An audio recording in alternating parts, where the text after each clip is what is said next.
meluangkan waktunya untuk bisa wawancara dengan Bapak terkait dengan pengambilan keputusan sebagai pimpinan di SD Negeri Sentul 1.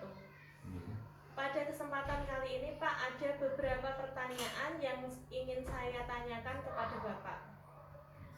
Untuk yang pertama Pak, selama ini bagaimana Bapak bisa mengidentifikasi kasus-kasus yang merupakan dilema etika ataupun bujukan moral Pak? Terima kasih. Saya selaku kepala sekolah berusaha mempelajari dan mengidentifikasi kasus dan menyimpulkan kasus yang terjadi apakah dilema etika atau bujukan moral. Selanjutnya kesimpulan itu dapat digunakan sebagai bahan untuk menindaklanjuti pengambilan keputusan, baik yang berkaitan dengan dilema etika maupun bujukan moral. Baik Pak, untuk selama ini Pak, bagaimana Bapak menjalankan pengambilan keputusan di sekolah ini, terutama untuk kasus-kasus di mana ada dua kepentingan yang sama-sama benar atau sama-sama mengandung nilai kebajikan? Dalam situasi di mana ada dua kepentingan yang sama-sama benar atau sama-sama mengandung nilai kebajikan, pengambilan keputusan yang baik dan bijak dapat kami lakukan dengan cara-cara misalnya mengumpulkan informasi yang cukup tentang kedua kepentingan tersebut dan mempertimbangkan dampak dari masing-masing keputusan yang kita ambil, lalu memperhatikan nilai-nilai dan prinsip yang mendasari kedua kepentingan dan mempertimbangkan dampak jangka panjang dari keputusan yang kita ambil. Selanjutnya mencari solusi yang dapat memenuhi kepentingan kedua belah pihak secara adil dan seimbang.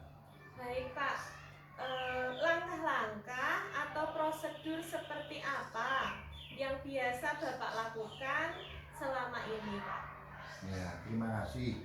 Yang pertama saya lakukan adalah dengan mengidentifikasi permasalahan yang ada, kemudian saya mengenali nilai apa yang bertentangan dalam situasi ini. Setelah itu saya menentukan siapa yang terlibat. Dalam hal ini seringkali saya melibatkan guru untuk mengumpulkan fakta-fakta.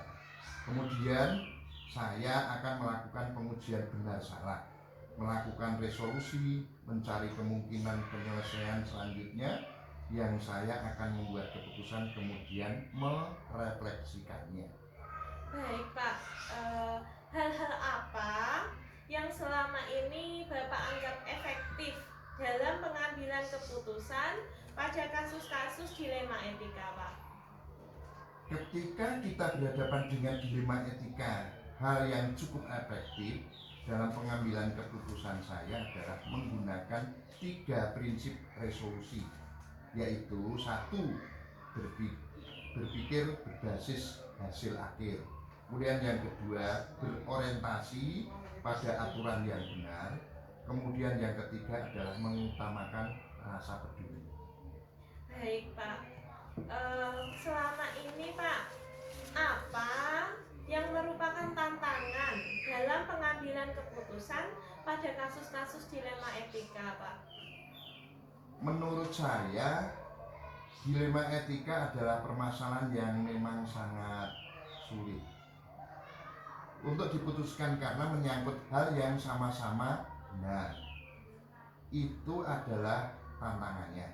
Namun saya kembalikan lagi pada nilai-nilai yang saya pegang teguh dan aturan yang berlaku serta tidak melupakan kepedulian terhadap sesama juga harus saya pertimbangkan. Baik Pak, untuk selama ini Pak, apakah ada jadwal tertentu dalam penyelesaian kasus dilema etika? Apakah Bapak langsung menyelesaikan di tempat atau memiliki jadwal untuk menyelesaikan? Bentuknya seperti apa? Prosedurnya seperti apa yang biasa Anda jalankan Pak? Saya kira tergantung seberapa mendesak dan seberapa besarnya pengaruh terhadap lembaga yang saya pimpin.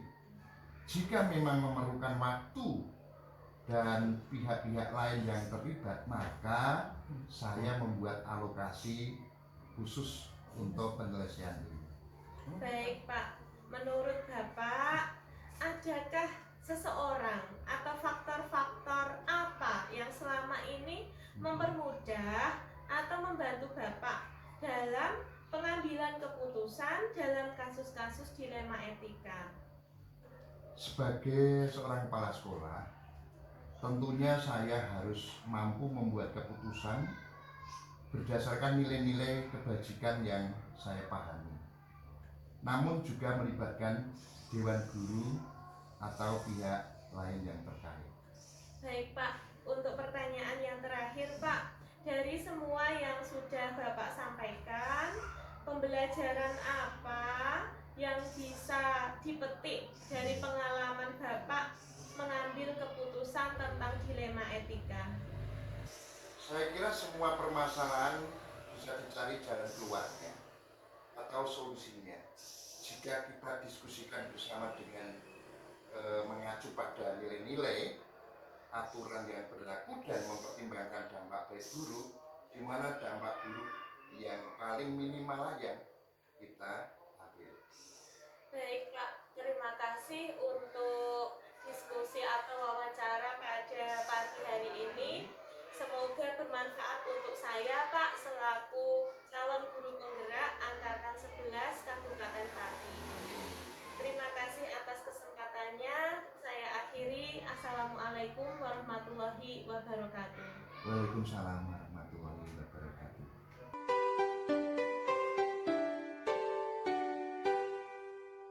Assalamualaikum warahmatullahi wabarakatuh. Waalaikumsalam warahmatullahi wabarakatuh. Selamat siang Bu Endah. Selamat siang juga Bu Anis.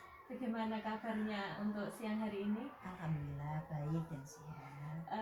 Bu Endah, ini mohon maaf, Bu Endah ada waktu untuk saya melakukan wawancara dengan Bu Endah? Ya, siap. Monggo. Baik Bu, untuk kesempatan kali ini saya ingin melakukan wawancara dengan Bu Endah terkait dengan pengambilan keputusan Bu Endah sebagai pimpinan di SD Medani 01. Seperti itu Bu Endah. Iya. Baik, pada kesempatan kali ini ada beberapa pertanyaan Bu yang ingin saya tanyakan kepada Bu Endah. Untuk yang pertama Bu, selama ini bagaimana Bu Endah dapat mengidentifikasi kasus-kasus yang merupakan dilema etika ataupun bujukan moral Bu? Begini Bu Anis, dalam saya mengidentifikasi permasalahan ada dua hal yang terjadi, yaitu bujukan moral dan juga dilema etika. Di mana yang saya pahami itu adalah bahwasanya bujukan moral itu adalah benar melawan salah. Adalah sebuah situasi di mana terjadi seseorang itu dihadapkan pada situasi benar atau salah dalam mengambil sebuah keputusan. Sedangkan untuk dilema etika itu adalah benar melawan benar.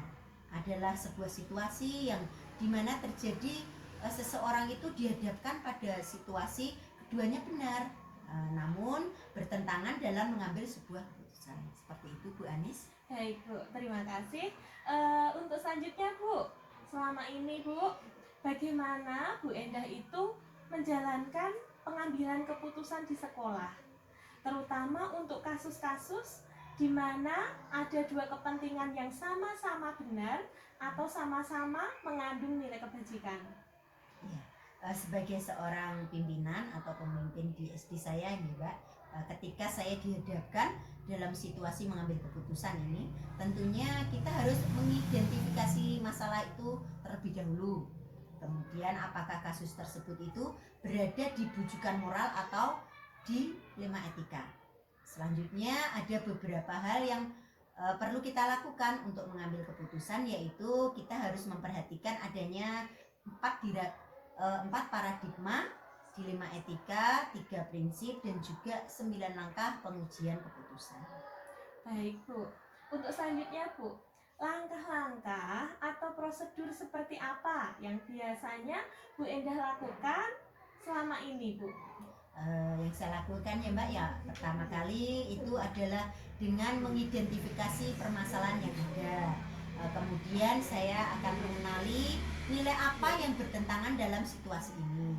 Setelah itu saya akan menentukan ya siapa saja yang terlibat.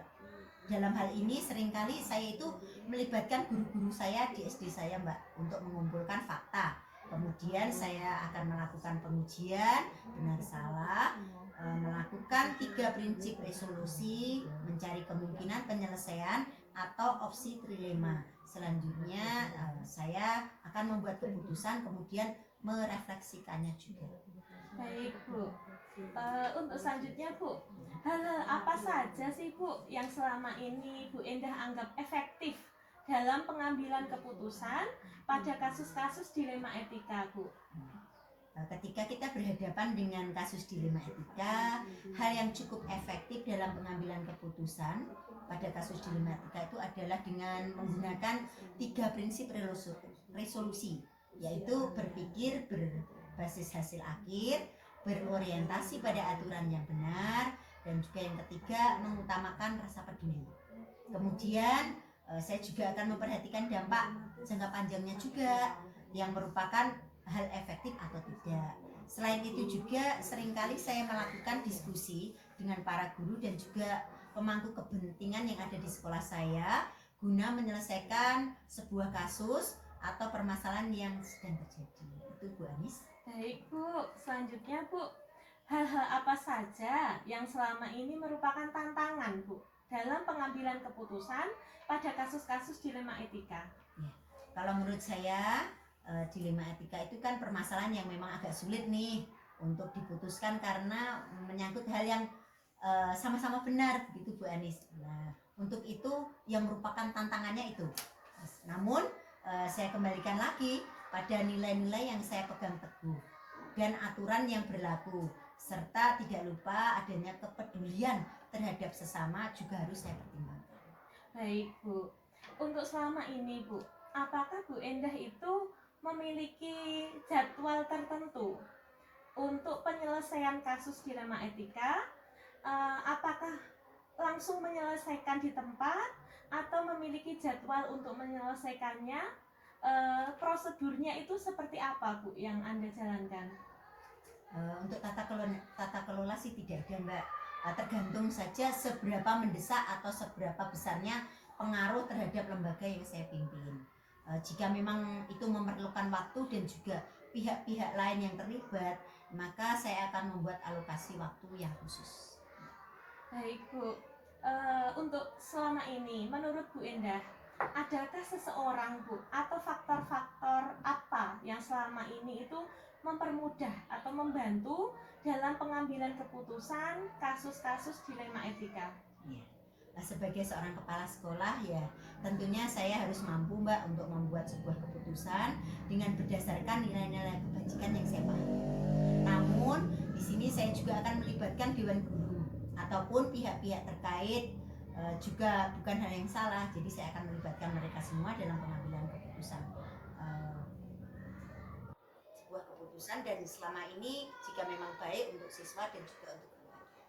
Baik Bu, untuk ini pertanyaan yang terakhir Bu, dari semua yang sudah Bu Endah sampaikan, pembelajaran apa yang dapat dipetik dari pengalaman mengambil keputusan tentang dilema etika Bu? Ya, yang saya petik ya nilai-nilai kebajikan dalam diri Mbak.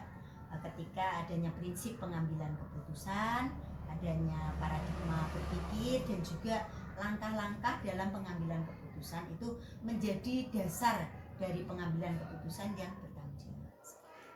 Baik Bu, terima kasih atas waktunya untuk wawancara pada siang hari ini. Semoga bermanfaat untuk saya sebagai calon guru penggerak Angkatan 11 Kabupaten Pati, menjadi bekal yang sangat bermanfaat untuk saya. Terima kasih atas kesempatannya.